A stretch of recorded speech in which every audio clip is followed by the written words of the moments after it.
Ayan, tuyo, tuyo, tuyo dahil tag-ulan, Diyos ko Lord, magtuyo tayo. Oh, tuyo. Tuyo mo, tuyo niya, tuyo nating lahat. Tuyuin mo ako, o 'di ba? Ano na, ano ng pagganap. May mga pagganap pa. Kayo kaya anong ulam niyo? My God. Ano, o 'di ba? Kumusta naman ang mga sinampay, o 'di ba? Sinampay plus tuyo, patay. Patay ang sinampay dahil sa tuyo o dad mo.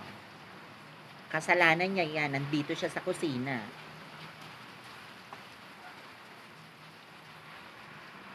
Arr! Masarap talaga ang tuyo kapag tag-ulan. Plus, samahan mo ng mga hot noodles. Yung mga ramen, ganyan. O di kaya, daing. Yan, alam mo na.